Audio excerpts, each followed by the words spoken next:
It's a question that has perplexed humanity from as early as the ancient Greeks all the way to the 21st century, and we're still dying to know. Which came first, the chicken or the egg? The question would be simple if we took it literally. Egg-laying animals existed far before chickens came about, so technically the egg came before the chicken. But this question, better worded as the chicken or the chicken egg, focuses more on the cyclical cause and consequence. That is, if a chicken is born from an egg, where did the egg come from? Another chicken, presumably, which too must have come from an egg. So which came first? On the one side, we have Team Chicken. Research suggests that the protein essential for the formation of chicken eggs, called OV17, is only found in chicken ovaries. Without it, the chicken eggshell could not be formed. So, without a chicken, you technically can't get a chicken egg. But this all depends on the nature and definition of a chicken egg in the first place. After all, is a chicken egg an egg laid by a chicken, or one that simply contains a chicken?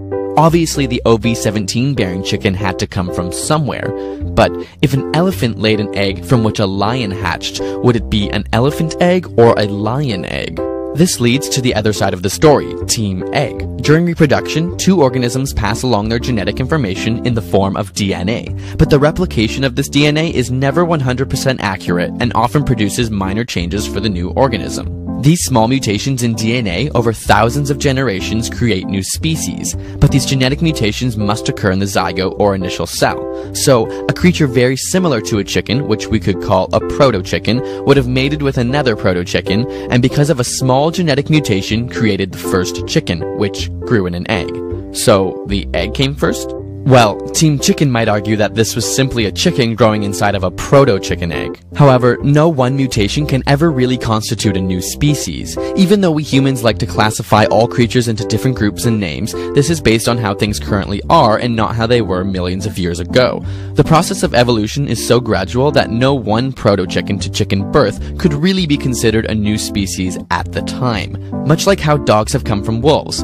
As humans began to interact with and domesticate wolves, there was no one single point where a wolf gave birth to a dog, but rather, as particular traits came about from selective pressures, such as choosing wolves who were not afraid of humans or ones that were less aggressive, over many generations we can see big genetic and behavioral trait differences. So, where does this leave us? We're left with two scenarios. Some early egg-laying species gradually led to the creation of the proto-chicken, which laid proto-chicken eggs.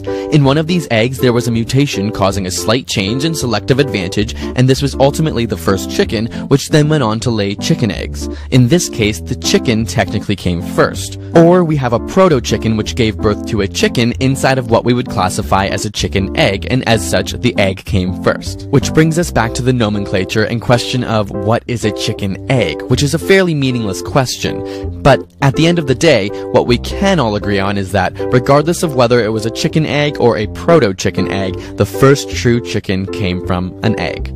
The egg came first. Got a burning question you want answered?